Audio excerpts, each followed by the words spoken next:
اما بعد فاعوذ باللہ من الشیطان الرجیم بسم اللہ الرحمن الرحیم حامیم والکتاب المبین انا جعلناہ قرآنا عربیا لعلکم تعقلون وقال تبارک وتعالی کما ورد فی سورۃ یوسف علیہ الصلاۃ والسلام الف لام را تلک آیات الکتاب المبین انا انزلناہ قرآنا عربیا لعلکم تعقلون وقال عز وجل كما ورد في سورة الزمر قرآنا عربيا غير ذي عوج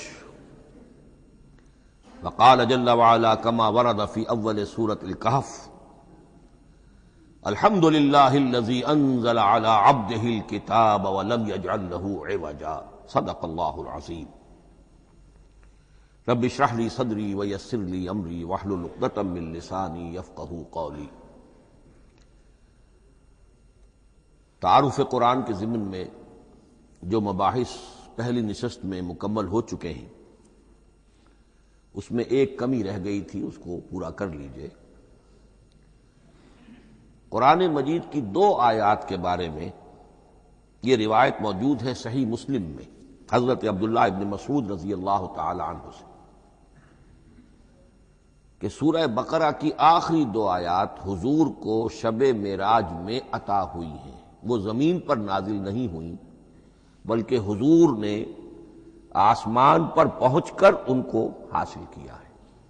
یہ امت کے لیے شب معراج کے تحفے کے طور پر یہ 2 آیتیں آمن الرسول بما انزل الیہ من ربہ والمؤمنون کل آمن باللہ وملائکتہ وکتبہ ورسلہ لا نفرق بین احد من رسلہ وقالوا سمعنا واطعنا غفرانک ربنا والیک المصیر۔ پھر آخری آیت جس میں طویل ترین دعا ہے۔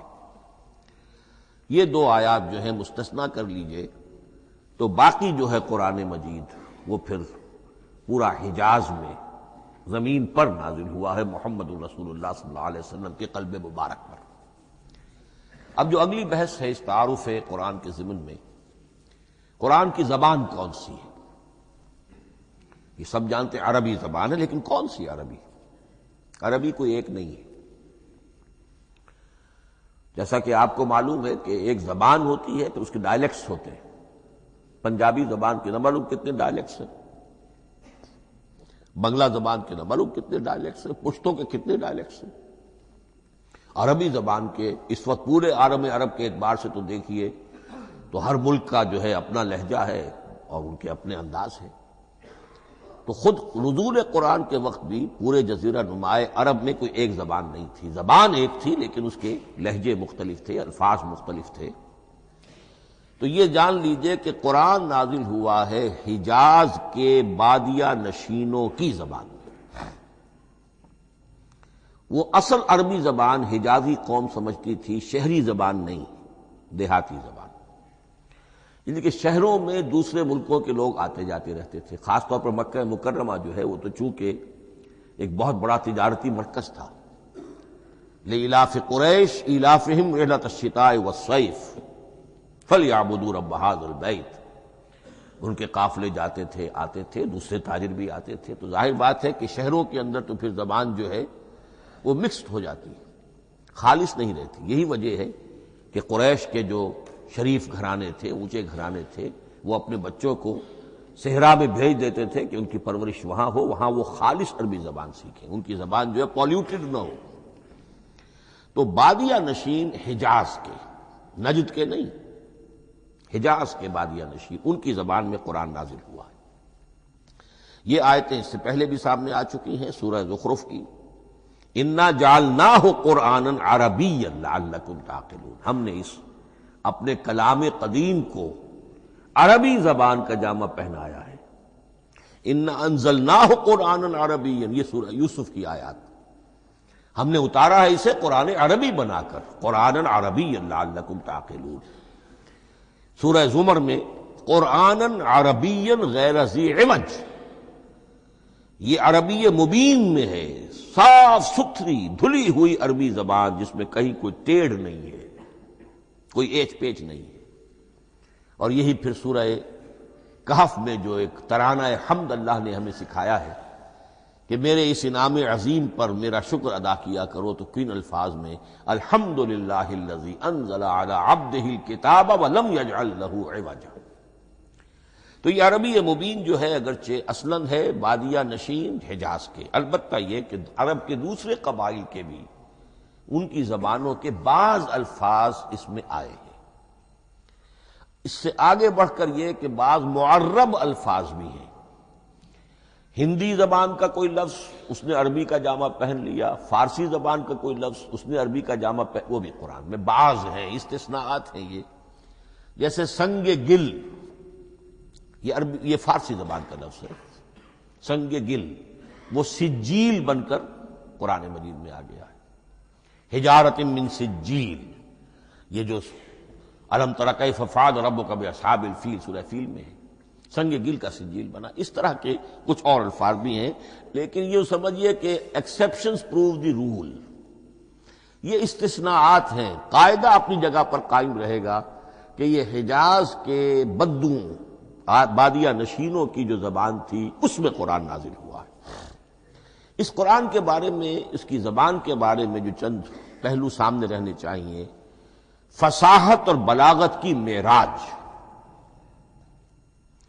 یہ میں بعد میں قرآن کے وجوہ اعجاز پر جب بحث کروں گا کہ یہ کس کس اعتبار سے معجزہ ہے، تو وہاں زیادہ تفصیل سے یہ بات آئے گی کہ عربی زبان کی فصاحت اور بلاغت کی معراج ہے۔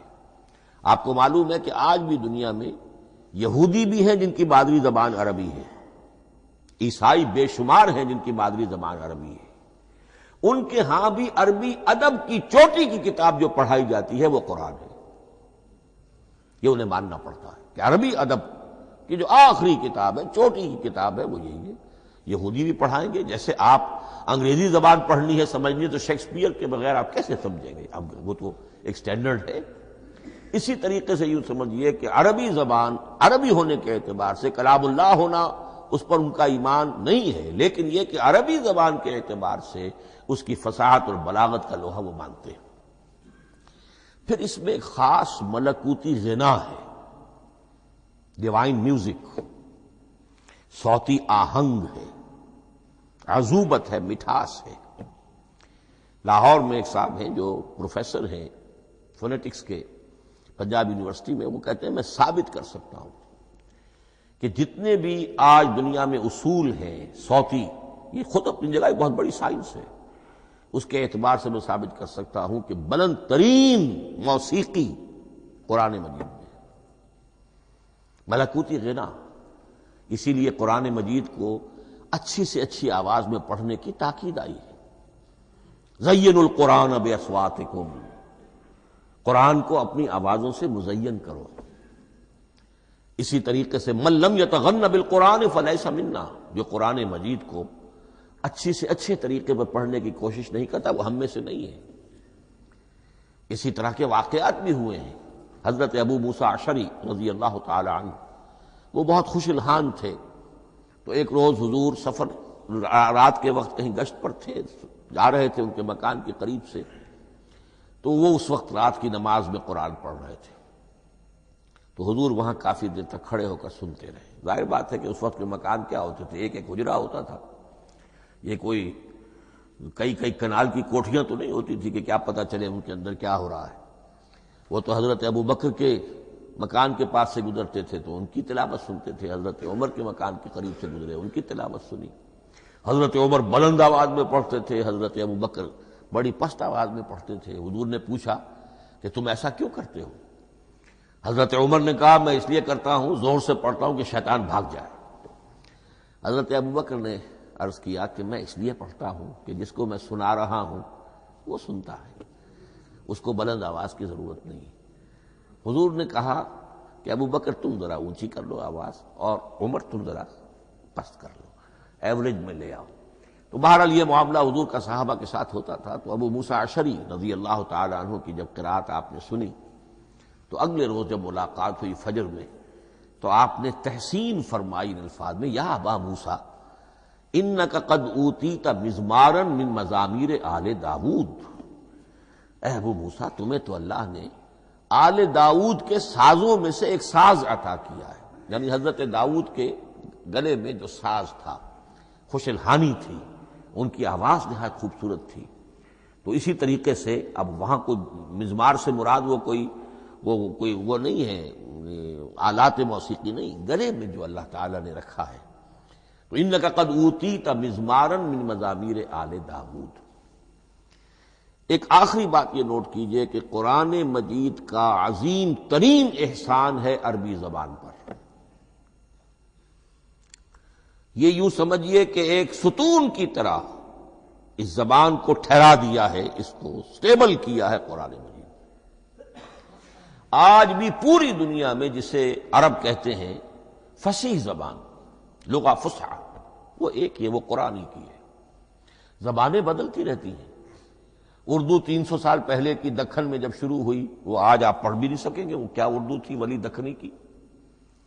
پھر وہ کیا اس نے روپ بدلے ہیں، اب وہ اردو کس شکل میں ہے، فارسی کن کن شکلوں میں رہی ہے، مختلف، انگریزی کتنی شکلیں بدل گئی ہیں، لیکن عربی قائم ہے.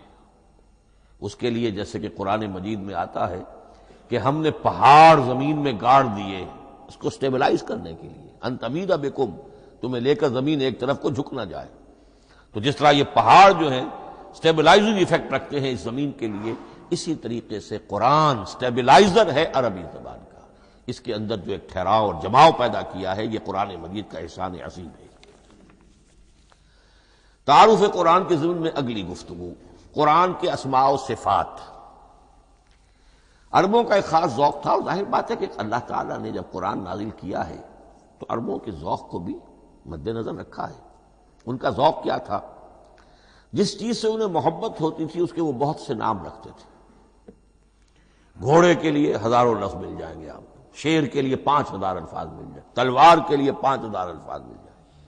یعنی اس شے کی جو بھی صفت ہے اس صفت کے اعتبار سے ایک نام، کوئی اور صفت ہے اس صفت کے ایک اور نام. تو وہ صفاتی نام، اب جیسا کہ آپ کو معلوم ہے اللہ کے 99 نام صفاتی تو ہے نا، اللہ کی ایک صفت دوسری صفت، اسی کے اعتبار سے اس کے نام ہیں. قرآن مجید کے اسماء علامہ جلال الدین سیوطی رحمۃ اللہ علیہ نے 55 شمار کیے، لیکن وہ بھی مکمل نہیں ہے لسٹ، اس لیے کہ اس میں ایک اہم نام برہان یہ شامل نہیں ہے. ان میں سے جو اہم اسماء ہے میں آپ کو سنا دیتا. القرآن، جس پر گفتگو بعد میں ہوگی، اس لیے کہ سب سے زیادہ ایک رائے یہ ہے کہ یہ تو اس میں جامد ہے، اس میں علم ہے قرآن کے لیے، پراپر ناؤن ہے. الکتاب، الذکر، الہدا، النور، الفرقان، کلام اللہ، الوحی، روحا من امرنا. پھر اس کی صفات کے اعتبار سے الکریم، الحکیم، العظیم، المجید، المبین، رحمہ، العلی، بصائر، بشرا، بشیر، نذیر، عزیز، قرآن عزیز، بلاغ، بیان، احسن القصص، احسن الحدیث، موعظہ، شفاء، مبارک، مہیمن، قیم، مثانیہ، متشابہ. یہ میں نے آپ کو 23 نام بتائے ہیں، لیکن یہ کہ علامہ جلال الدین سیوطی نے 55 گنوائے. لیکن جو بحث دلچسپ ہے وہ یہ ہے کہ جو اس کے لیے لفظ القرآن ہے، اس کے معنی کیا ہے اور یہ کس مصدر سے، کس مادے سے یہ لفظ بنا ہے. ایک رائے تو یہ ہے کہ یہ اس میں جامد ہے، یہ مشتق نہیں ہے، کسی مادے سے نکلا ہوا نہیں ہے. اور یہ بھی آپ نوٹ کر لیجئے، اللہ کے اسماء میں سے بھی ایک نام کو سمجھا جاتا ہے، وہ مشتق نہیں ہے، اس میں جامد ہے، اس میں علم ہے، اور وہ ہے اللہ. باقی سارے نام صفاتی ہیں. ایک نام، اس لیے اس میں ذات کہتے ہیں اس کو، اس میں ذات. لیکن یہ رائے متفق علیہ نہیں ہے، یہ کچھ لوگوں کی رائے ہے. ایک رائے یہ بھی ہے کہ یہ بھی اس میں علم نہیں ہے، یہ بھی مشتق ہے الہ سے. جیسے حکیم یہ صفت ہے، الحکیم یہ اللہ کا نام ہو گیا، الہ ایک معبود، الالہ معبود برحق، الالہ وہ اللہ بن گیا، ایک رائے یہ۔ لیکن یہی اسی طریقے سے نوٹ کیجئے کہ قرآن مجید کے بارے میں بھی ایک رائے یہ کہ القرآن اس کا اسم علم ہے، پراپر ناؤن ہے، یہ جامد ہے، یہ مشتق نہیں ہے، کسی اور مادے سے نکلا نہیں۔ لیکن جو اکثریت کی رائے ہے، جس پر تقریباً اجماع ہے، وہ یہ ہے کہ نہیں، یہ اس میں جامد نہیں، اس میں مشتق ہے۔ لیکن پھر دو رائے ہیں کہ مادہ کیا ہے۔ ایک قرن قاف را نون اور ایک قرا قاف را حمزہ، یہ دو مختلف مادوں کے بارے میں رائے ہے کہ قرآن ان سے نکلا ہے۔ قرن کہتے ہیں کسی چیز کا قریب ہو جانا، جڑ جانا، مل جانا۔ یہ حج کی جو تین شکلیں ہیں، حج تمتع ہے، حج قران ہے اور حج افراد ہے۔ قران کیا ہے؟ ایک ہی احرام میں عمرہ بھی اور حج بھی دونوں کو جمع کر لیا جائے تو یہ حج قران ہے۔ اسی سے قران الصعدین کا لفظ استعمال ہوتا ہے۔ قرینہ اور قرائن جو ہیں اسی سے الفاظ۔ امام فرا کی رائے یہ ہے کہ قرن سے یہ قرآن بنا ہے، اس لیے کہ اس میں بھی اللہ تعالیٰ کی آیات جمع ہو گئی۔ اسی طرح قرأ قاف را اور حمزہ، اس قرات کا مصدر بھی بن جاتا ہے، جیسے رجحان، را جیم ہے، رجح سے رجحان، غفران، غفرانک ربنا، پروردگار ہم تیری مغفرت کے خواستگار ہیں۔ اسی طرح قرآن قرأ سے بنا ہے۔ مفعول جو ہے وہ مصدر کے معنی میں آ جاتا ہے، یعنی پڑھی جانے والی شے۔ اور ایک قرأ آتا ہے عربی زبان میں، قرأت الماء فی الحوض، میں نے پانی جمع کر لیا حوض کے اندر، بارش ہوئی میں نے کچھ پانی حوض میں جمع کر لیا، قرأت الماء فی الحوض۔ اسی سے قریہ کا لفظ بنا، قریہ بستی کو کہتے ہیں جہاں لوگ جمع ہو کر رہتے ہیں، قریہ۔ تو اس معنی میں یہ قرآن جو ہے یہ جمع ہے اللہ تعالیٰ کی اسماء صفات اور اللہ کی ذات جو ہے اور اس کی آیات کا جامع ہے۔ یہ ہے لفظ قرآن کی بحث۔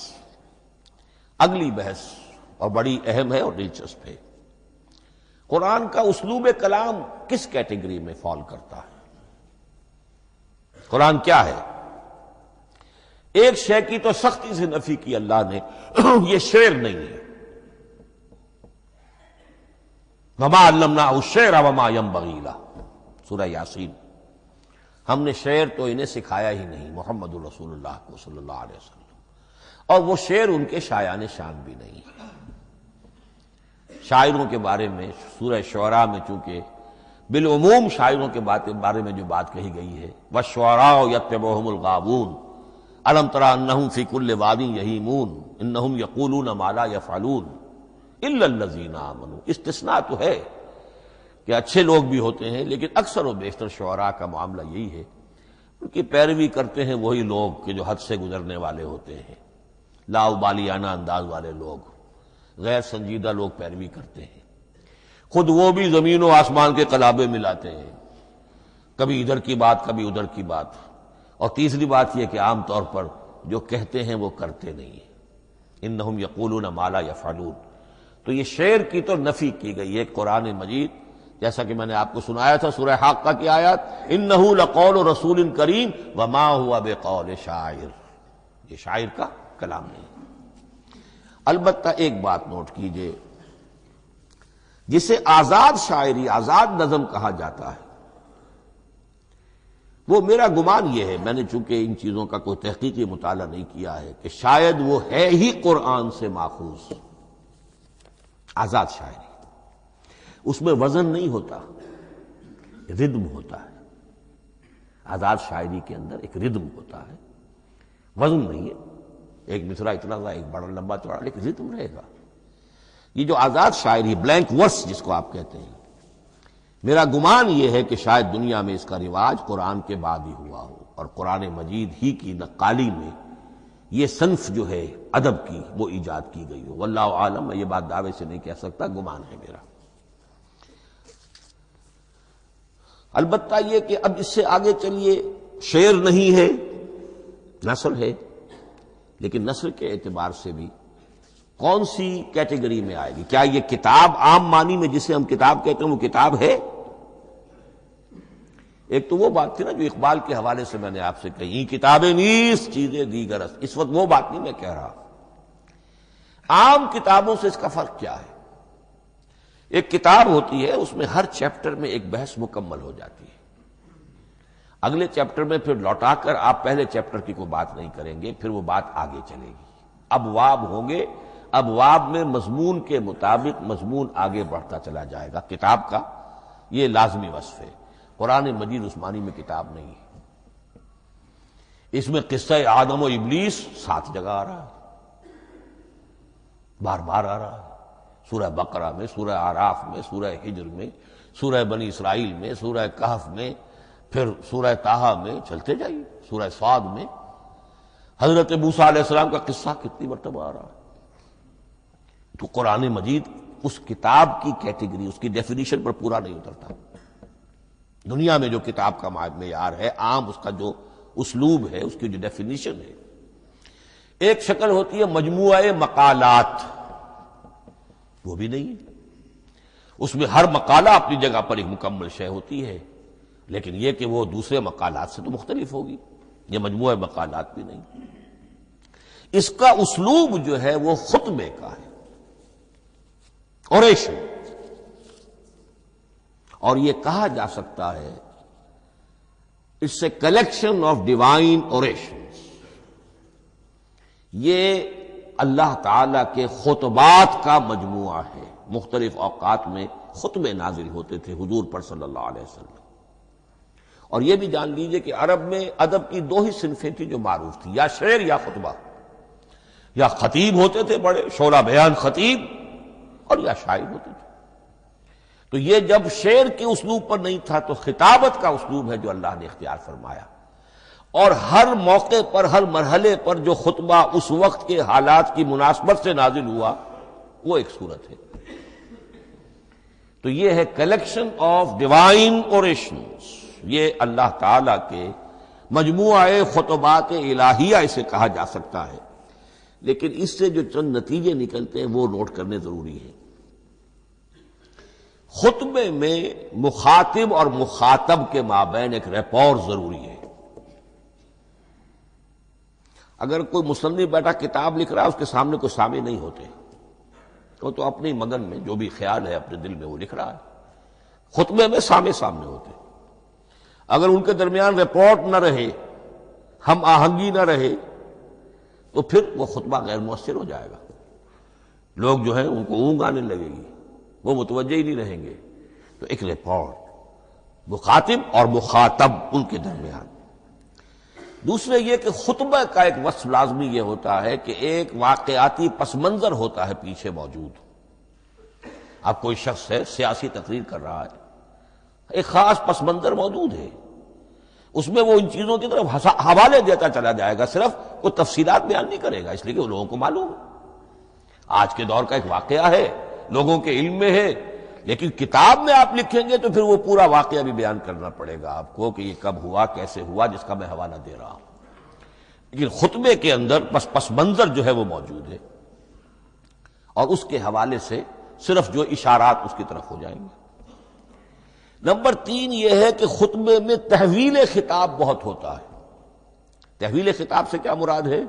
ابھی خطیب آپ سے بات کر رہا ہے، آپ سے مخاطب ہے، اور کسی وقت وہ فلاں کو جو یہاں موجود بھی نہیں ہے، وہ نواز شریف صاحب کو خطاب کرنا شروع کر دے گا۔ بھائی نواز شریف تو یہاں نہیں ہے، لیکن خطاب انداز وہ تو تقریر مقرر ہے، سیاسی تقریر کر رہا ہے، نواز شریف کو چیلنج کر رہا ہے، نواز شریف یہ کر دو گے تو ہم یہ کر دیں گے، اور نواز شریف یہ تم غلط کر رہے ہو، یا بے نظیر تمہارا یہ معاملہ۔ ہاں بے نظیر تو وہاں موجود نہیں، صدر ایوب صاحب کو جو بھی گالیاں دی جاتی تھی تقریروں کے اندر، وہ خود تو وہاں موجود نہیں ہوتے تھے۔ تو اس میں تحویل خطاب نوٹ کرنا پڑتا ہے، ابھی کس سے بات ہو رہی تھی، ابھی کس سے بات ہو رہی تھی۔ قرآن مجید میں آپ دیکھیں گے ایک آیت میں حضور سے خطاب ہے، اگلی آیت میں کفار سے خطاب ہے، اس سے اگلی آیت میں اہل ایمان سے خطاب ہے۔ تو تحویل خطاب جو ہوتا ہے اس کے حوالے سے نوٹ کرنا پڑتا ہے کہ اس وقت اس آیت کا جو رخ ہے کدھر ہے، اس میں کس کو خطاب کیا جا رہا ہے۔ چوتھی بات یہ ہے کہ خطبے میں صرف عقل سے اپیل نہیں کی جاتی، جذبات سے بھی اپیل ہوتی ہے۔ اسی لیے خطابی انداز کہلاتا ہے، خطابی انداز میں لوگوں کے جذبات سے بھی اپیل کی جاتی ہے۔ جبکہ آپ ایک مقالہ لکھ رہے ہوں گے، اس میں جذبات کی بات نہیں آئے گی، ٹھنڈی ٹھنڈی عقلی باتیں، منطقی باتیں، دلیل صغرا کبرا جوڑیے، نتیجہ نکالیے، وہ لوگوں کے سامنے رکھیے، تصنیف ہے۔ لیکن خطبے کے اندر صرف عقل نہیں، جذبات سے بھی اپیل ہوتی ہے۔ اب یہ سارے اوصاف میں جو بیان کر رہا ہوں، یہ سب قرآن مجید میں تمام و کمال بدرجہ اتم موجود ہیں۔ اور آخری بات یہ کہ خطبے میں، اور یہ کہ یہ چیز مشترک ہے غزل میں بھی اور قصیدے میں بھی اور خطبے میں بھی، اس کا اول و آخر بہت جامع اور مؤثر ہونا چاہیے۔ اسی لیے مطلع مقطع یہ خاص طور پر ہوتے ہیں نا، مقطع میں آ پڑی ہے سکون گسترانہ بات، جس غزل کا مطلع جاندار ہے اس کو آدمی پڑھے گا، اور اگر وہ مطلع پھسپھسا ہے وہ باقی نظم پڑھے گا ہی نہیں، چاہے آگے اس کے اندر بڑا عمدہ شعر بھی ہو وہ نہیں پڑھے گا، مطلع ہی جو ہے بے جان ہے، پھسپھسا ہے۔ پھر مقطع آخری جو شعر ہو، تو قصیدے میں بھی یہ ہے اور خطبے میں بھی یہ ہے۔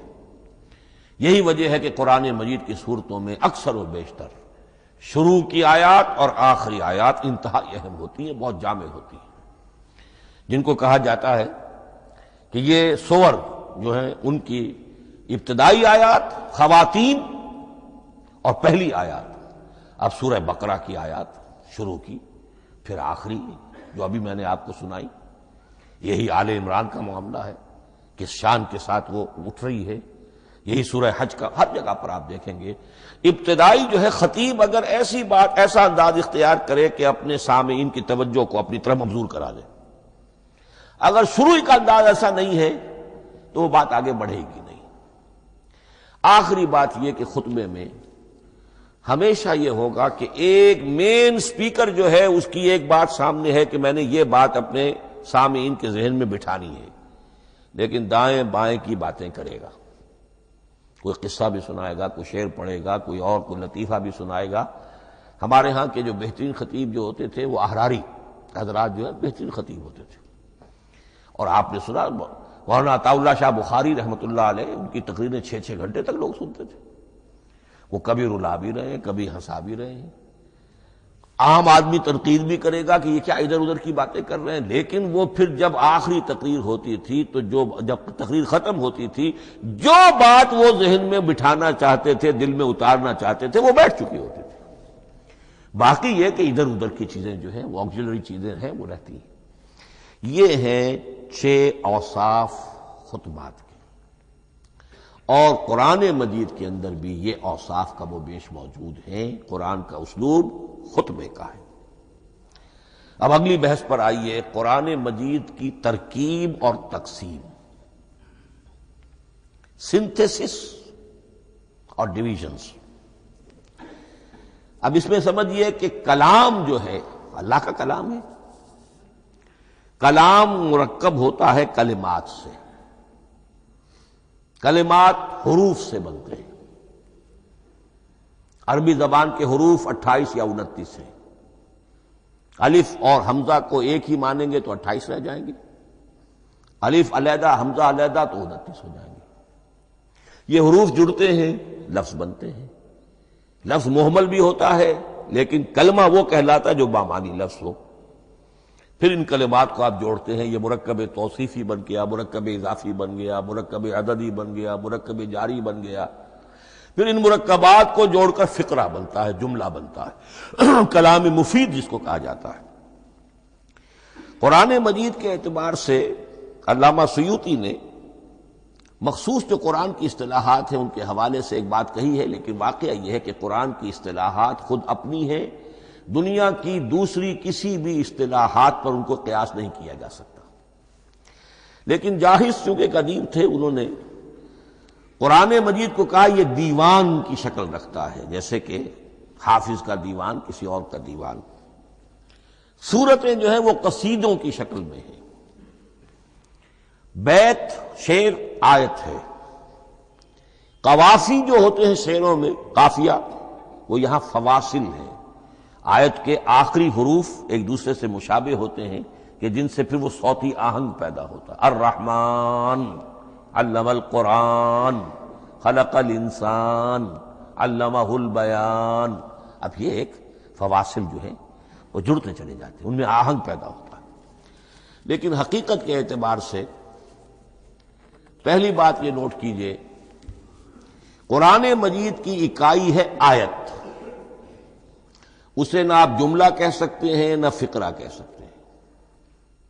انگریزی میں ہمارا چونکہ بائبل کے لیے بھی جب ورس کا لفظ آ جاتا ہے تو انگریزی تراجم میں، انگریزی تحریروں میں، مقالوں میں ورس قرآن مجید کی آیت کے لیے لفظ آ جاتا ہے، ورس نمبر فلاں، بالکل غلط ہے۔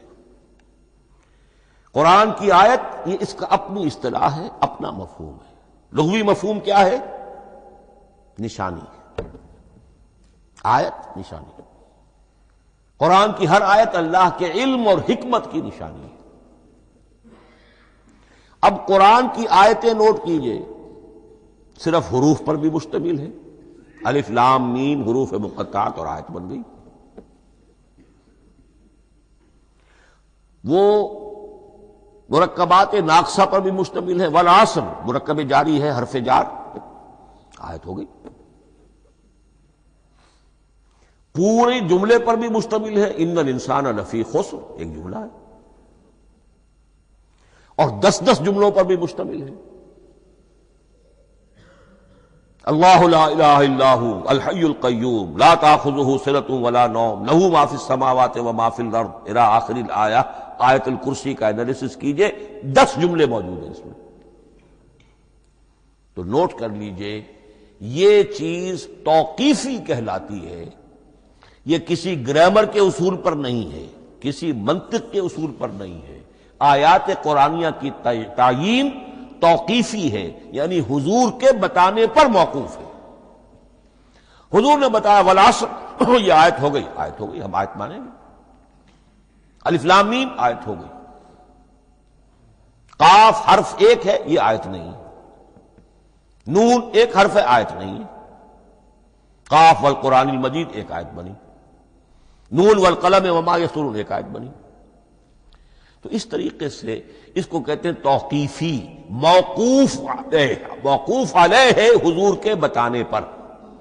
اب اس میں روایات کا اختلاف ہو سکتا ہے کہ حضور سے کوئی روایت یہ ہو کہ یہ ایک آیت بنی یا 2 آیتیں بنی۔ مثلا بڑی اہم مثال آپ کو دے رہا ہوں، سورہ مزمل کی جو دوسرا رکوع ہے، پورا دوسرا رکوع، وہ 1 آیت شمار ہوتا ہے۔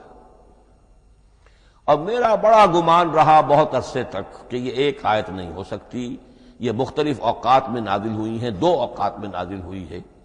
اور یہ مجھے قول مل گیا علامہ سیوطی کے ہاں، حضرت عبداللہ ابن عباس رضی اللہ تعالی عنہما کا قول کہ یہ 2 آیتیں ہیں، 1 نہیں۔ لیکن یہ کہ یہ ہوگا موقوف روایت پر، میں کوئی نہیں ہوں جو اسے قرار دے سکوں۔ ہاں مجھے اگر کوئی روایت مل جاتی ہے، کوئی خبر یا اثر، خبر محمد الرسول اللہ کی یا اثر آپ کے کسی صحابی کا صلی اللہ علیہ وسلم و رضی اللہ تعالی عنہ، تو پھر یہ ہے کہ ہم مانیں گے۔ تو اس کو کہتے ہیں توقیفی۔ آیات اور سور کا معاملہ توقیفی ہے بالکل، یا کسی منطق، کسی گرامر، کسی اصول بیان، کسی پر مبنی نہیں ہے، یہ مبنی ہے حضور کے بتانے پر۔ اس طرح سورت کسے کہتے ہیں؟ عربی زبان میں سور کے معنی ہے فصیل۔ فضرب بینہم بسور لہ باب، سورہ حدید کے اندر الفاظ آئے۔ اب اس کا کیا تصور دیا گیا کہ ہر آیت جو ہے وہ اللہ کے علم اور حکمت کی نشانی ہے۔ 10 آیتیں، 20 آیتیں، 100 آیتیں، 285 آیتیں، 286 آیتیں جوڑ کر ایک فصیل باندھ دی گئی۔ یہ شہر حکمت خداوندی ہے۔ ایک نظم ہوتا ہے، جیسے آپ شہر کا ٹاؤن پلاننگ آج کا تو بہت بڑا فن ہے، بڑی اسپیشلائزیشن ہے، شہر کو پلان کرنا، اس کے اندر کیا کچھ ہونا چاہیے، کس طرح سے ہونا چاہیے۔ تو یہ سورت جو ہے یہ ایک یونٹ ہے قرآن مجید کی، اور اس کا جو لفظی معنی ہے فصیل، گویا کہ اس نے گھیرے میں لیا ہوا ہے ایک شہر معنی کو، علم و حکمت کے ایک شہر کے گرد یہ فصیل جو ہے پوری ہوئی ہے۔ اب اس میں نوٹ کر لیجئے جہاں تک، اچھا جیسے آیتیں چھوٹی بھی ہیں بڑی بھی ہیں، والعصر بھی آیت ہے اور الف لام میم بھی آیت ہے، اور جیسا کہ میں نے عرض کیا آیت الکرسی بھی آیت ہے. اس طرح سورتیں چھوٹی بھی ہیں بڑی بھی ہیں. سورۃ العصر 3 آیتیں، سورۃ الکوثر 3 آیتیں، سورۃ النصر 3 آیتیں، 3 ہی سورتیں 3 آیتوں پر مشتمل ہیں. 3 سے کم پر کوئی نہیں، 2 آیات کی کوئی صورت نہیں ہے. لیکن آگے آپ چلتے جائیے، اس کی بڑی سے بڑی تعداد سورہ بقرہ جو ہے سب سے بڑی ہے. تو آیت اور سورت کے علاوہ دور صحابہ میں صرف ایک لفظ اور تھا قرآن کی تقسیم کے ضمن میں، اور وہ تھا منزل یا حزب. منزل یا حزب 7 منزلوں میں یا 7 احزاب میں قرآن کو تقسیم کیا گیا، تاکہ جو شخص قرآن مجید ایک ہفتے میں ختم کرنا چاہے، ہر شب میں، اکثر و بیشتر وہ لوگ رات کو ہی رات کی نماز میں قرآن پڑھتے تھے، ایک منزل پڑھ لے تو ہفتے میں پورا قرآن ختم ہو جائے گا. یہ حزب بھی ہے اور منزل بھی ہے. اور یہ چونکہ دور صحابہ میں تھا، یقیناً حضور نے بتایا ہوگا، اس میں آپ کو عجیب حسن نظر آئے گا. اس میں یہ نہیں کیا گیا کہ بالکل برابر برابر 7 کر دو بھائی، چاہے صورتیں ٹوٹ جائیں. صورتوں کی فصیل کوئی نہیں ٹوٹتی اس میں، صورتیں مکمل جو کہ تو آئیں گی. اور پھر یہ کہ عجیب بات ہے کہ سورہ فاتحہ کو اگر ایک طرف رکھ دیں، وہ قرآن کے دیباچے کی حیثیت رکھتی ہے. تو پہلی منزل میں 3 صورتیں، دوسری میں 5 صورتیں، تیسری میں 7، چوتھی میں 9، پانچویں میں 11، چھٹی میں 13 اور 17 اور 7ویں میں 65. یہ ہے کہ جو ان صورتوں کی ایک بڑی، جیسے کہ ایک سیڑھی چڑھ رہی ہے، اور تقریباً مساوی ہو جاتے ہیں. کوئی 4.25 پارے ہے، کوئی 4.5 پارے ہے، کوئی 4.25 پارے، اس طریقے سے ہے، تقریباً مساوی. لیکن آرٹیفیشل ایکویلٹی پیدا کرنے کے لیے، مصنوعی مساوات پیدا کرنے کے لیے صورتوں کی فصیلوں کو نہیں توڑا گیا. اس سے آگے چل کر جو پاروں کی تقسیم ہے وہ بہت بعد کی بات ہے، 30 پارے، اور اس میں آپ کو یہ ساری قباحتیں نظر آئیں گی. اس میں صورتوں کی فصیلیں توڑی گئی ہیں اور بڑے بھونڈے طریقے پر توڑی گئی. سورہ ہجر ایک آیت ادھر ہے، باقی ساری صورت جو ہے اگلے پارے میں فصیلیں توڑ دی گئی. معلوم ہوتا ہے کسی شخص کے پاس جو قرآن تھا مصحف، اس نے صفحے گنے، 7 سے 30 سے تقسیم کیا اور برابر صفحوں کے اندر وہ پارے بنا دیے. لیکن بہرحال دور صحابہ میں پاروں کا کوئی ذکر نہیں تھا. یہ بات کی بات ہے، دور صحابہ میں آیت، سورت اور حزب. اسی طریقے سے طویل سورتوں کو جو رکوعوں میں تقسیم کیا گیا، یہ بھی بات کی بات ہے. لیکن یہ جو تقسیم کیا گیا ہے سورتوں کو رکوعوں کی شکل میں، 35 صورتیں تو قرآن کی ایسی ہیں چھوٹی ہیں جو ایک ایک ہی رکوع پر مشتمل ہے. آخری پارے کی 37 صورتیں ہیں، پہلی 2 کی جو 2 رکوع ہے، باقی سب کی سب جو ہے وہ ایک ایک رکوع شمار ہوتا ہے. لیکن رکوع کیوں کیے گئے؟ لمبی صورتوں میں سے اگر کچھ حصہ پڑھنا ہے نماز میں، سورہ بقرہ پوری تو نہیں پڑھ سکتے آپ ایک رکعت کے اندر، تو اس کا وہ حصہ پڑھا جائے جس میں ایک مضمون پورا ہو جائے، مضمون نہ ٹوٹے، تاکہ وہاں پر رکوع کرے آدمی کہ جہاں پر کہ وہ مضمون ایک اعتبار سے مکمل ہو گیا. تو رکوع سے رکعت ہے، رکوع ہے، اس رکعت کے اندر ایک حصہ اتنا پڑھا جائے تاکہ مضمون جو ہے وہ خوبصورت رہے اور اس کا سلسلہ برقرار رہے. یہ تقسیم بھی اگرچہ بہت ہی ایک بدنام شخص ہے ہماری تاریخ کا، حجاج ابن یوسف، یہ اس کی ہوئی تقسیم ہے یا اس نے کرائی ہے، بہرحال اس کی طرف منسوب ہے. اور یہ بات ماننی پڑتی ہے کہ بڑے گہرے غور و فکر سے تقسیم کی گئی ہے، الل ٹپ نہیں ہے، بلکہ اس کے لیے واقعتاً غور کر کے جہاں وہ مضمون ختم ہوتا ہے، کہیں کہیں آپ اختلاف کر سکتے ہیں اور آپ کو حق حاصل ہے. اس لیے کہ یہ چیزیں توقیفی نہیں ہیں، یہ حضور کی بتائی ہوئی نہیں ہے، نہ رکوعوں کی تقسیم. اب سعودی عرب میں جو قرآن مجید چھپ رہے ہیں ان میں حزب ہو گئے ہیں، یعنی ہر پارے کو پارے برقرار رکھ کر 8 حزب بنا دیے انہوں نے، 4 حزب بنا دیے اور پھر نصف حزب کر کے 8 حصے کر دیے. تو یہ چیزیں جو ہمارے ہاں رکوع تو پاروں سے ادھر ادھر ہو جاتے ہیں، پارا بدل گیا رکوع وہی چل رہا ہے، اس لیے کہ رکوع میں مضمون کو پیش نظر رکھا گیا ہے، جبکہ پارے میں مضمون کو نہیں سامنے رکھا گیا. تو رکوع کا معاملہ جو ہے چاہے وہ حجاج ابن یوسف ہی نے کیا ہے، لیکن یہ کہ بہرحال وہ بہت صحیح ہے، اکثر و بیشتر کہیں کہیں آپ اس سے اختلاف کر سکتے ہیں۔ تو یہ تو اس کا ہم نے آپ کے سامنے رکھا سنتھیسس۔ اب اگلا موضوع ہے ترتیب و تدوین کیسے ہوئی۔ ان علینا جمعہ و قرآن، ہمارے ذمے ہے اس کو جمع بھی کرنا اور پڑھوانا بھی، اور پڑھوانے میں ترتیب آ جائے گی لازماً۔ لیکن یہ کہ ایک بات تو اس میں بالکل متفق علیہ ہے جس میں کسی شک و شبے کی گنجائش نہیں، قرآن کی ترتیب نزولی اور تھی، ترتیب مصحف اور ہے۔ ترتیب مصحف میں سورہ فاتحہ کے بعد سورہ بقرہ ہے، سورہ بقرہ نازل ہوئی ہے مدنی دور میں جا کر، پھر سورہ آل عمران ہے وہ بھی مدنی ہے، سورہ نساء ہے وہ مدنی ہے، سورہ مائدہ ہے وہ مدنی، پھر آئی ہے سورہ انفال اور سورہ توبہ۔ یہ سورہ انفال تو مدنی نہیں، سورہ انعام اور سورہ اعراف یہ ہے کہ جو مکیات ہیں، یہ کہ بھی مکی دور کی بھی آخری زمانے کی ہے۔ ابتدائی جو مکی صورتیں وہ سب سے آخری حصے میں ہیں، 29واں پارہ اور 30واں پارہ۔ تو ترتیب نزولی اور تھی، ترتیب مصحف اور ہے، اس میں تو کسی شک و شبے کی گنجائش نہیں۔ لیکن ہمارے ہاں اہل تشیع نے اس چیز کو بہت اچھالا ہے۔ ان میں سے بعض گروہ ایسے ہیں جن کا کہنا یہ ہے کہ اصل قرآن جو ہے وہ ترتیب نزولی کے مطابق تھا، یہ ترتیب تو عثمان نے کر دی رضی اللہ تعالی عنہ۔ حضرت علی کے پاس اصل قرآن جو ترتیب نزولی کے مطابق تھا موجود تھا، اور اب بھی ان کے خیال میں جو ان کے امام غائب جو ہیں چھپے ہوئے ہیں غار میں، تو ان کے پاس وہ نسخہ اصل حضرت علی والا موجود ہے، اور جب وہ ظاہر ہوں گے تو اصل قرآن لے کر آئیں گے۔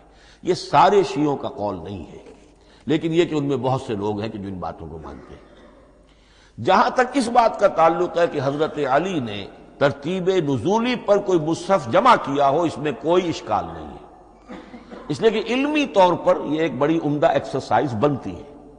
ایک زمانے میں میں بہت کوشش کرتا رہا ترتیب نزولی سے، اس لیے کہ ترتیب نزولی سے سیرت نبوی اخذ ہوتی ہے، پہلے کیا نازل ہوا، پھر کیا نازل ہوا، پھر کیا نازل ہوا۔ در حقیقت اگر آپ ترتیب نزولی سے قرآن مرتب کر دیں تو وہ سیرت النبی بن جائے گی۔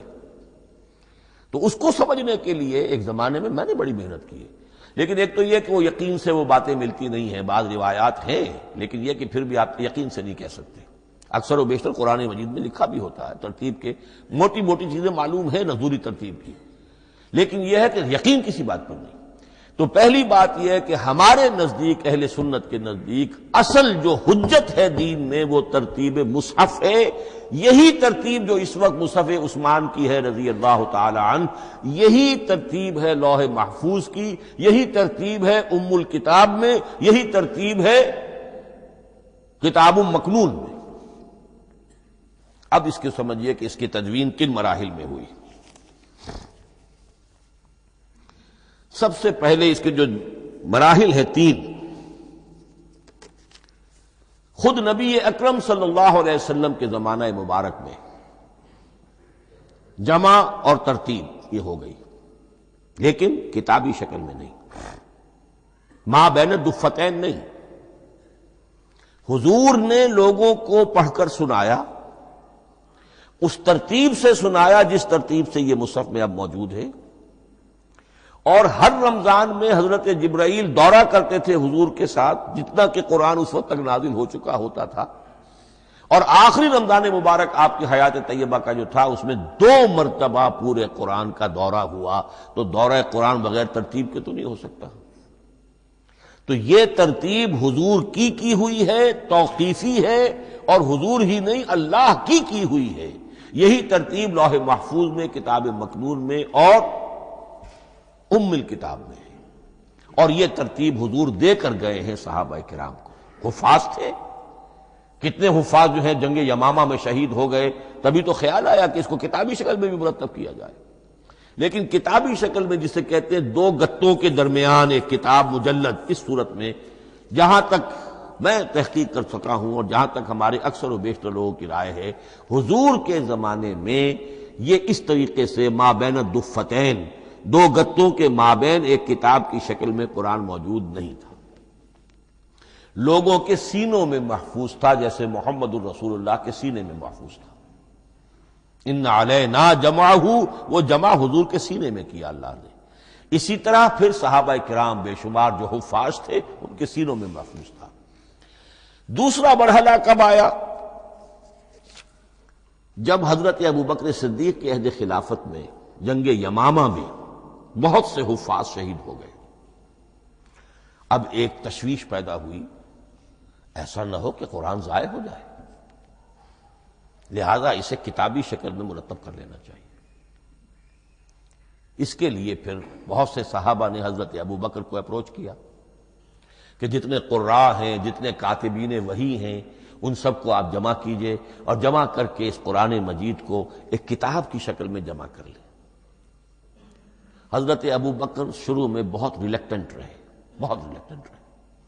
ان کا ایک خاص مزاج تھا، اتباع رسول کا جذبہ انتہا درجے کا۔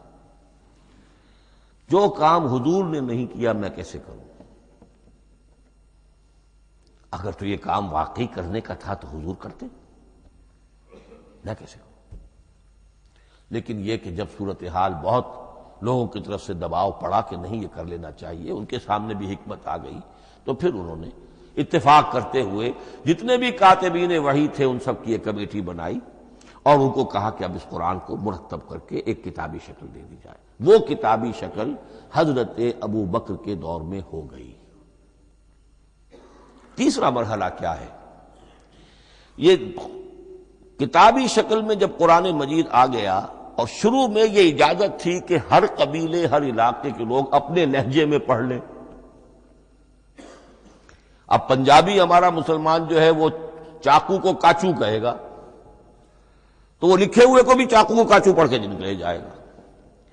تو مختلف لہجوں میں ہونے سے وہ ان کا جو ہے قرآن مجید بدل رہا تھا، کوئی کسی طرح پڑھ رہا ہے، کوئی کسی طرح پڑھ رہا ہے۔ اب اس کی تشویش ہوئی حضرت عثمان کے زمانے میں، جب دور بہت پھیل گیا، اسلام کا دائرہ، دارالاسلام کی وسعت بہت ہو گئی کہ اس طرح اگر یہ لوگ پڑھیں گے اور اپنے اپنے لہجے کی وجہ سے اب اس لہجے میں شکل بدل بھی جاتی ہے لفظ کی۔ کاچو کو کاف الف چے واو لکھنا شروع کر دیں گے پھر کہ کاچو سنا ہم نے، تو چاقو تو سنا ہی نہیں۔ تو ایک لکشو ہے چاقو لکھ رہا ہے اور ایک کاچو لکھ رہا ہے، تو چاقو اور کاچو میں فرق ہو گیا۔ لہذا اس وقت پھر جو کام کیا گیا وہ یہ کہ ایک ہی رسم تحریر، رسم کتابت، رسم الخط میں قرآن مجید کے نسخے تیار کیے گئے۔ اصل میں ایک بہت بڑا مغالطہ ہو جاتا ہے ہمارے جمعوں کے خطبوں میں، حضرت عثمان رضی اللہ تعالیٰ عنہ کے نام نامی کے ساتھ وہ قوافی جو ہیں ان کی مناسبت سے جامع آیات القرآن عثمان ابن عفان رضی اللہ تعالیٰ عنہ، غالب علی کل غالب علی ابن ابی طالب رضی اللہ تعالیٰ۔ اب یہ جو جوڑتے ہیں قافیے، تو حضرت عثمان کے نام کے ساتھ یہ قافیہ جوڑ دیا، اس سے لوگوں کو مغالطہ بھی ہوا اور دشمنوں نے ایکسپلائٹ کیا کہ اس کا مطلب یہ ہے کہ قرآن تو جمع ہوا ہے حضرت عثمان کے زمانے میں، اور حضرت عثمان کے زمانے میں اور حضور کے زمانے میں کم و بیش 15 سال کا فصل تو ہو چکا، گویا کہ قرآن مرتب ہی ہوا ہے حضور کے انتقال کے 15 برس بعد۔ پھر حضرت عثمان کی شخصیت کو خاص طور پر جو سبائی فتنہ اٹھا تھا اس نے ایک ڈسپیوٹڈ پرسنالٹی بنا کے رکھ دیا ہے، نہیں معاذ اللہ، کوئی شک نہیں، لیکن یہ کہ ایک فتنہ اٹھا، فتنۃ الکبریٰ، اور حضرت عثمان رضی اللہ تعالیٰ عنہ کو انہوں نے بدنام کیا، لہذا اس کے نام سے اور بٹا لگ گیا، یہ مصحف عثمان ہے۔ یہ ہے اصل میں وہ حماقتیں کہ جو ہوئی ہیں ہم سے، یہ قافیے ملانے کی وجہ سے، حالانکہ حضرت عثمان کی شان جو ہے وہ در حقیقت جامع آیات القرآن نہیں ہے، جامع الامت علی رسم واحد، پوری امت کو ایک رسم الخط پر جمع کرنے والی شخصیت حضرت عثمان کی ہے۔ مثلا اب دیکھیے مالک یوم الدین کس طرح لکھیں گے؟ میم لام اور کاف، میم الف اور لام اور کاف لکھیں گے آپ، یہ غلط ہو جائے گا۔ میم پر کھڑا زبر ہوگا اور اس کو مالک پڑھیں گے، میم پر اگر کھڑا زبر نہیں ہے پڑا زبر ہے تو ملک پڑھیں گے، اور قراتوں میں یہ دونوں موجود ہے، ملک یوم الدین بھی ہے اور مالک یوم الدین بھی ہے۔ اگر آپ نے میم الف لکھ دیا ایک قرات نکل گئی، اب وہ اس میں آ ہی نہیں سکتی، وہ تو مالک ہی پڑھا جائے گا۔ یہ زیر زبر بھی جو لگے ہیں قرآن مجید میں، یہ بھی حجاج ابن یوسف کے زمانے میں لگے، اس سے پہلے نہیں تھے۔ اور یہ رموز و اوقاف، یہ آیتوں کے نشان اور یہ وقفہ بیچ میں، یہ بھی حجاج ابن یوسف کے زمانے کی چیزیں ہیں۔ ورنہ عربوں کے لیے تو ان کی اپنی زبان تھی، انہیں ان چیزوں کی ضرورت ہی نہیں تھی۔ آپ کو معلوم ہے پرانے زمانے کے جو منشی ہوتے تھے، انشاء پرداز، وہ جب خط لکھتے تھے تو اس میں نقطے وغیرہ نہیں لگاتے تھے۔ جس کو خط لکھا جا رہا ہے وہ توہین سمجھے گا کہ شاید مجھے جاہل سمجھا کہ نقطے بھی لگا کے بھیجا جا رہا ہے خط پر، گویا کہ میں تو سمجھ ہی نہیں سکتا بغیر نقطوں کے۔ تو یہ جو ہے پرانے جو شکستہ خطوط لکھے جاتے تھے ان کا یہ انداز تھا، لہذا کوئی نقطے وغیرہ نہیں تھے، یہ بھی بعد میں لگے۔ تو ملک یوم الدین، مالک یوم الدین، اس کی رسم آئے گا میم لام کاف، کھڑا زبر ہے مالک یوم الدین اور ویسے پڑا زبر ہے ملک یوم الدین۔ یہ رسم الخط ہے جس پر کہ حضرت عثمان رضی اللہ تعالی عنہ نے پوری امت کو جمع کر دیا، اور اس کے نسخے تیار کرا کے، مختلف روایات میں آتا ہے 5 یا 7 نسخے تھے، ایک مدینہ منورہ میں رکھا اپنے پاس، اور اسی پر ان کے خون کے دھبے بھی ہیں، اور وہ نسخہ قرآن مجید کا اب استنبول کے اندر ہے، توپ کاپی کا جو عجائب خانہ ہے، عجائب گھر ہے، جس میں جہاں نوادرات کے ساتھ ساتھ حضور کے بھی کچھ تبرکات اور جمع ہیں، وہاں وہ نسخہ موجود ہے۔ اس میں انگلی جو کٹی تھی حضرت نائلہ جو ان کی اہلیہ تھی، جب وار کیا گیا ہے حضرت عثمان پر، قرآن پڑھ رہے تھے، انہوں نے روکا اپنے ہاتھ سے تو ان کی انگلی کٹی اور اس کے خون کے قطرے جو ہیں وہ مصحف پر آئے۔ تو یہ وہ قرآن، پھر انہوں نے ایک مکہ مکرمہ میں، ایک دمشق میں، ایک کوفے میں، ایک یمن، ایک بحرین، ایک بصرہ، مختلف جگہوں پر وہ آفیشل ورشن قرآن کا صرف رسم الخط اسکرپٹ کے اعتبار سے۔ لیکن اب پھر نوٹ کر لیجئے، قرآن مرتب ہو چکا، مدون ہو چکا دور نبوی میں، لیکن کتابی شکل میں نہیں، سینوں میں محفوظ۔ دور خلافت ابی بکر میں وہ کتابی شکل میں لایا گیا، اور اس کے لیے پھر بحث ہوئی کہ اب اس کا نام کیا رکھا جائے۔ اس کے لیے کئی نام تجویز ہوئے، سفر بھی، انجیل بھی، وغیرہ وغیرہ، لیکن پھر اس کو حضرت عبداللہ ابن مسعود رضی اللہ تعالی عنہ نے اہل حبشہ سے استشہاد کرتے ہوئے مصحف نام رکھا، مصحف۔ یہ مصحف بن گیا حضرت ابو بکر کے زمانے میں، لیکن مصحف کی قرأت کے جو فرق ہو رہے تھے تو وہ لکھنے کے اندر بھی فرق آنا شروع ہو گیا۔ اس کو دور کیا حضرت عثمان نے، اس کا آفیشل ورژن تیار کروایا، ایک رسم الخط پر پوری امت کو جمع کر دیا، باقی جو نسخے تھے انہیں آپ نے پھر ضائع کر دیا، تاکہ کوئی اور یہ نہ رہے کہ اب یہ بھی ایک تھا پرانا نسخہ نکل آیا، اس میں تو یہ لفظ اس طرح لکھا ہوا ہے۔ تو جامع الامت علی رسم واحد، ایک ہی رسم الخط پر پوری امت کو جمع کرنے والی شخصیت وہ حضرت عثمان کی ہے رضی اللہ تعالی عنہ۔ بہرحال یہ نوٹ کیجئے کہ یہ مرحلہ بھی حضرت عثمان کے زمانے میں، تو یوں سمجھیے کہ حضرت عثمان کا پورا عہد بھی آپ جوڑ لیں تو آپ کی جو شہادت ہے وہ تقریباً یوں سمجھیے کہ حضور کے انتقال کے وہ 25 برس بعد ہے، گویا ربع صدی کے اندر اندر حضور کے انتقال کے بعد، چوتھائی صدی کے اندر اندر سارے مراحل طے ہو گئے۔ یہی وجہ ہے، میں نے شروع میں آپ کو بتایا تھا کہ پوری دنیا یہ مانتی ہے کہ آج جو قرآن مسلمانوں کے پاس ہے یہ ہے وہی جو محمد عربی صلی اللہ علیہ وسلم نے اپنی امت کو دیا تھا۔ یہ دوسری بات ہے کہ ہم سمجھتے ہیں کہ محمد عربی صلی اللہ علیہ وسلم کو یہ اللہ کے کلام کی صورت میں حضرت جبرائیل نے پہنچایا تھا، وہ اس کو نہیں مانتے، لیکن یہ حصہ اس کا ماننے پر مجبور ہے کہ وہ اصل قرآن اپنی اسی انٹیگریٹی کے ساتھ، اپنے پوری پیور، اس کا جو بھی ہے ٹیکسٹ پیور ہے، اور اس کی انٹیگریٹی میں کوئی شک و شبے کی گنجائش نہیں ہے کہ یہ وہی شے ہے جو محمد نے اپنی امت کو عطا فرمائی تھی صلی اللہ علیہ وسلم۔ ایک آخری بات، چل میرے پاس 3 منٹ ہیں، یہ جو میں نے آپ کو ترتیب بتائی تھی قرآن کی، آیتیں، سورتیں، پھر حزب، اب اس میں ایک شے نوٹ کر لیجئے۔ آیت اللہ تعالیٰ کے علم و حکمت کا ایک نمونہ ہے، آیتوں کو جوڑ کر جب سورت بنائی تو آیتوں کے اندر جو ربط ہے، اس ربط آیات سے ایک اور معنی ایک اور حکمت کا دروازہ کھلتا ہے. جیسے موتی ہے، ہر موتی بڑا خوبصورت ہے، لیکن جس ترتیب سے آپ نے پرویا، اس کو دھاگے میں ہار بنایا، اس ترتیب سے اس کا حسن دوبالا ہو جائے گا. ہر موتی کا اپنی جگہ پر ایک حسن ہے، لیکن اس ترتیب کی وجہ سے اس کے حسن کا ایک اور پہلو ظاہر ہوگا. اسی طرح قرآن مجید کی صورتوں میں ربط آیات بہت اہم ہے. ایک مرکزی مضمون ہوتا ہے ہر صورت کا، مرکزی مضمون، عمود، اور اس کے گرد وہ ساری آیتیں اس طریقے سے گھوم رہی ہوتی ہیں، جڑی ہوئی ہوتی ہے، جیسے کہ ایک دھاگے کے اندر پروئے ہوئے موتی ہوتے ہیں کہ جس کی جو ہار کی شکل اختیار کرتے ہیں. دوسری بات یہ، اکثر و بیشتر صورتیں قرآن مجید میں جوڑوں کی شکل میں ہیں. ایک مضمون کا ایک پہلو اس جوڑے کے ایک فرد میں، اور دوسرا پہلو اسی کا دوسرے فرد میں. جیسے معوذتین، دو صورتیں ہیں، مضمون ایک یہ تعوذ، معوذتین. الزہراوین، سورہ بقرہ سورہ آل عمران کو کہا گیا الزہراوین، حضور نے فرمایا دو نہایت تابناک صورتیں، بڑی روشن صورتیں.